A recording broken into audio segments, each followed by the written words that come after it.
Most men don't die from loneliness. They die from what loneliness does to them first. You can have a wife, you can have children, you can have grandchildren, and still feel completely alone. You spent decades working, providing, solving problems, carrying responsibility. Then one day you look around and realize something disturbing. The phone doesn't ring anymore. The invitations stopped. The men you once saw every day have disappeared. And the truth is, it wasn't supposed to happen this way. Today, you'll learn why. So many men lose their friendships after 60, and exactly how to rebuild them. You wake up at 5:30 in the morning. The house is quiet. You make coffee. You sit at the same kitchen table, and you realize nobody is expecting to hear from you today. Years ago, your phone buzzed constantly. Work calls, friends, projects, golf invitations. People needed you. Now entire days can pass without a meaningful conversation. You go to the grocery store, you nod at strangers, you come home, you turn on the television for noise more than entertainment. Sometimes you think about calling someone. Then you stop yourself. You don't want to bother them. You don't want to seem lonely. You don't want to look needy, so you tell yourself you're fine. But deep down, you miss something. Not activity, not distraction. Brotherhood.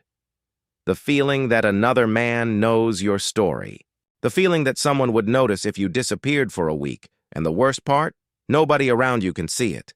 You look fine, but inside you know something is deeply wrong. In 2023, researchers from the University of Michigan studied more than 2,800 adults aged 50 to 80.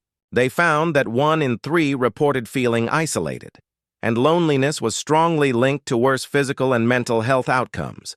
What they discovered changed how we understand aging and social connection. But here's what that study didn't tell you, and what I'm going to show you changes everything. The real reason you're experiencing loneliness isn't because you're getting older, and it isn't because people stopped caring about you. The real reason is that retirement quietly removes the machine that created your friendships. Think about it. Most male friendships were never built around emotional conversations. They were built around shared missions, work, projects, military service, sports, building things, solving problems, showing up together. For decades, your environment did the work for you. Every day, you saw the same people. Every week, you shared challenges. Every month, you accumulated trust. You didn't schedule friendship. Friendship happened automatically. Then retirement arrived, and the machine shut off. Now here's the dangerous part. Most men mistake the symptom for the cause. They think, my friends drifted away. But that's not what happened. The structure disappeared. And without structure, most male relationships slowly weaken.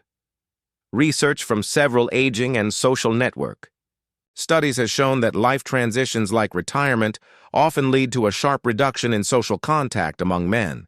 Not because men become antisocial, because the system that supported connection vanishes. Then the chain reaction begins.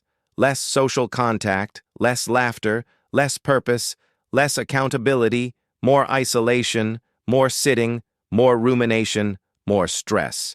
Eventually, loneliness stops feeling like a situation. It starts feeling like your identity. You begin telling yourself, this is just how life is now. No, it isn't. Because the problem was never your age. The problem was losing your tribe's operating system. Once you understand this, everything else starts to make sense. Now I want you to think about something for a moment. When was the last time you made a new friend? Not 30 years ago, not 20 years ago, in the last 12 months. If that question makes you uncomfortable, what comes next may change everything. Step 1. The 24-hour reach out. The brain treats social connection as a survival signal. Even small interactions reduce stress and increase feelings of belonging. Your action. Contact one man you've lost touch with in the next 24 hours. One text, one call. No explanation, no apology. Just, I was thinking about you. How have you been? Instead of waiting for someone to contact you, make the first move. Most men get positive responses within days.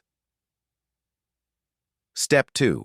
The mission first. Protocol men bond through activity before vulnerability. Shared purpose creates trust faster than conversation alone. Your action, join one recurring activity, not once. Recurring, weekly, a walking group, volunteer project, veterans organization, church team, community workshop. Instead of searching for friendship directly, search for a mission. Most men notice new connections within a few weeks.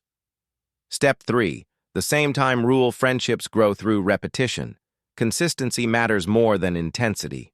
Your action. Choose one social activity that happens at the same time every week. Tuesday coffee. Thursday breakfast. Saturday walk. Protect it like an appointment. Instead of random socializing, create predictable contact. The brain begins recognizing familiar faces quickly. Relationships follow. Step 4. The 2 question. Switch. Most conversations stay shallow because nobody takes the next step. Connection grows when curiosity replaces small talk. Your action. Ask 2 simple questions. What have you been working on lately? What are you looking forward to? Those questions open doors. Most men never get asked them. The conversations become real almost immediately. Step 5. The brotherhood. Build strong friendships require contribution. People value relationships where both sides matter. Your action. Help one person every week. A ride, a phone call, a practical favor. A skill you can teach. Instead of asking, "Who can help me?" ask, "Who can I help?" Most lasting friendships begin there. Robert was 68. He'd been struggling with loneliness for nearly 6 years. His wife noticed he spent most afternoons watching television. His doctor told him to stay active. That advice changed nothing. Then Robert tried one thing differently. He joined a local veterans breakfast group. Every Wednesday, same place, same time.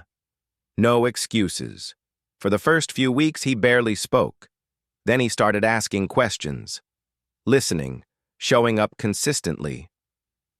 3 months later, something changed. The group began saving him a seat. People called when he missed a meeting.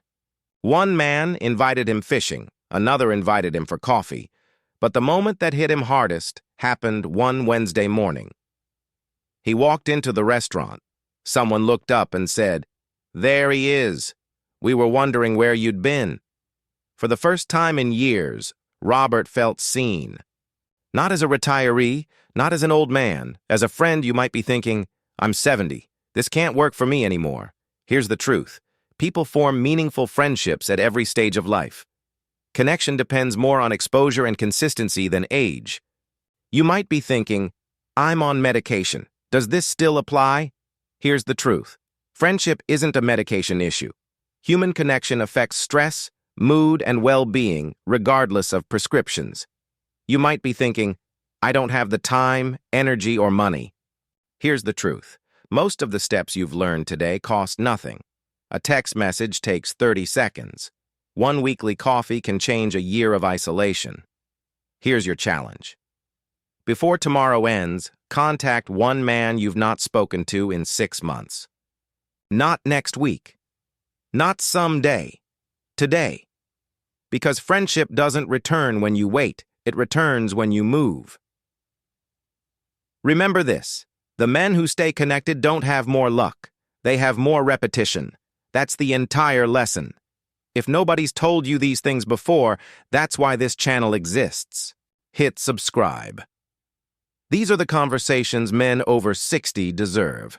And the next video every man watching this needs to see is 7 Silent Signs. Depression is hiding behind retirement.